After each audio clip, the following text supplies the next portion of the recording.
mes tyriam grunto statybinių požiūrių. Kiek mes ant jo galime užkrauti, kaip elgsis statinys, konstrukcija arba panašiai, kai gruntą mes apkrausime. Kokie nusėdimai, kokie posvėliai, kokios deformacijos, kokie poslinkiai. Tam tikslui reikalinga turėti ne iš akies kokie tai parametrai, o reikalinga konkrečiai nustatyti stiprumą, nustatyti deformacijų modulį, nustatyti kitas, kurios jau jūs daug tų bandymų atliko. Šitas bandymėlis, kuris vadinasi spernuoti, yra stiprumui tirti. Nestiprumui jūs gruntui nedarote kokių tai kubikų, kokių tai cilindriukų, nu kažkokiais kitokiais bandymais, laboratorijoje arba lauke bandote. Jūs ko gero praėjote zondavimą, statinį zondavimą, strypą, tokio tai kūgio, pastovių greičių, gilinat, matuojat šoninę trintį, smaigalių pasipriešinimą, panašiai. Dar yra dinaminis kažkoks tai bandymas. Galate strypą, skaičiuojate smūgius, jeigu ten daug smūgių reikia įkalti, bus vienoks stiprumas. Tokie, nu, kaip pasakyti, netiesioginiai bandymai, iš kurių paskui privedama prie kažkokio parametro, kuris įvedamas į formulės, skaičiuoja. Tai lygiai čia taip pat. Šis bandymas yra skirtas irgi stiprumui, grunto stiprumui, stipriui. O daroma yra taip. Yra ta vadinama sparnuotė, dvi plokštelės sudėlintos, įsmeigiame ir matuojam momentą, kokį reikia, kad nukirptų. Sukame čia, tas momentas įsimatuoja, reiškia ant šito bugnelio, kada didesnį momentą pridedame, šitas pieštukas važiuoja į čia. Viskas aišku, gaunasi tokia, jeigu mes nubraižytumėm, gaunasi tokia kreivikė. Reiškia, bet aš jums paklausiu, kodėl jums nuvažiavo, o čia paimsime momentą. Tai gali būti tokia kreivė. Va, kyla ir pastovus. Arba gali būti tokia. Tai būtų pirma, antra. Kokį gruntą charakterizuotų pirmoji priklausomybė, kokį antroji? Ką? Nu, klausom. Nesvarbu, kad suklysim. Ne, nu, turbūt šitaip mes padarykim, pasakykim. Kadangi nedaug. Pirma grupė, pirmas šitą kreivę charakterizuotų nesankabų gruntą, sakykime, smėlį, kokį tai miltus, kukurūzų, šitos ryžių pripiltą bandymą, kad suktumėte ar ką, nesankabų. O antrą charakterizuoja sankabų. Reiškia, labai gerai pasakyti. Reiškia, kol nenukirpam, kol nesvardėm struktūros, didinam. Kai mes nukirpam, kai svardėm struktūrą, krito ir liko tik tai kirpti. Suprantate?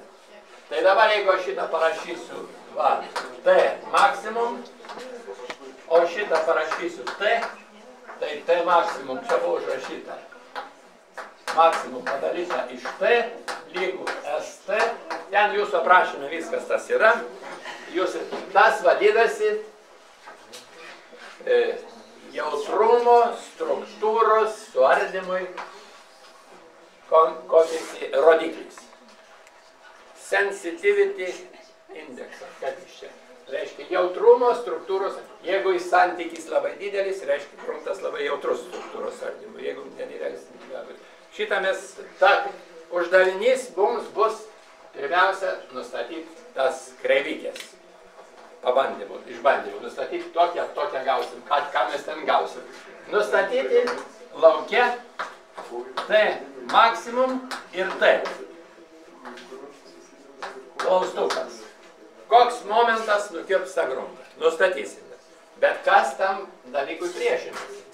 Prašome, T maksimum būtų lygų kažkoks CU padaugita iš, nu kaip vadinkim, A. T maksimum, kas jam priešinasi šitam momentui? Šitam momentui priešinasi visas grunto paviršiaus plotas padauginta iš kažkokio stiprumo, kuris vadinamas CU.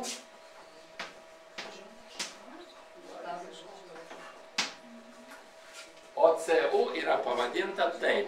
Kerpamasis stipris nedrenuojant. Dar paaiškinsiu, kodėl rašau.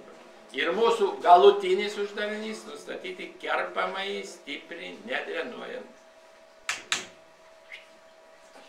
Bėgom. Nu dar vėl šį kartą atleisiu. Gal neteisiu. Kerpamasis stipris nedrenuojant. Antras, tai būtų, mes jį nustatytumėm va šitą, o antras būtų CU maksimum. Galutinis uždavinys. Bet dabar suvedus į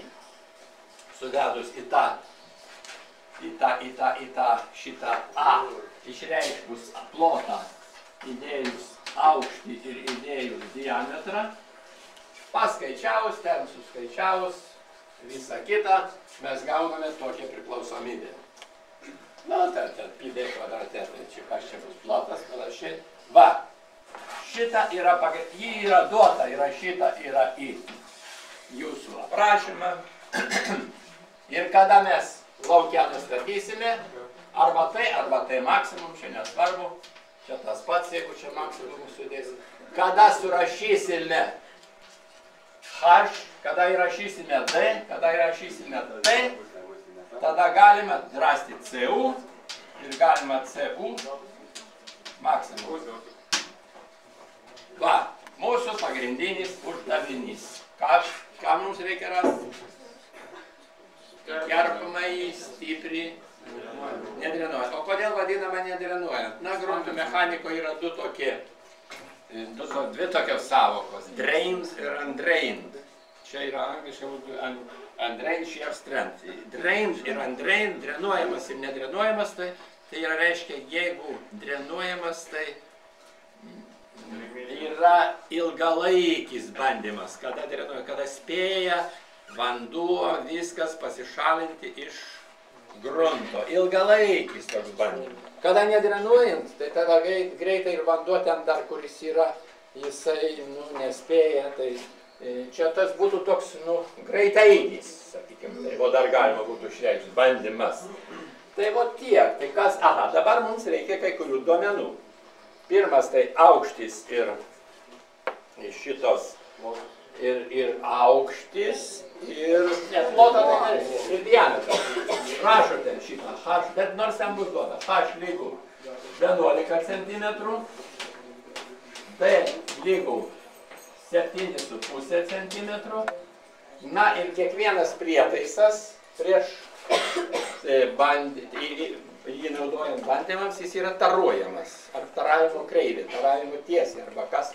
Tai čia yra pabandyta taip, pridėta ten dinamometras ar panašiai, kad momento, reiškia, 1 centimetras ant šito būgnelio atitinka 10 kilonewtonų padauginta iš centimetrų. Tai pažiūrėkime. Ne. 1 centimetras lygų 10 kilonewtonų į metrą. Kilonewtonų į metrą. Toks yra, tokia yra išraiška. Duomenys jums yra visi, ką reikėtų skaičiavimams. Dabar, dar šalia kitų tų metodų yra, dar aš turiu čia atsinešęs, taip vadinamas, pocket penetrometer. Kaip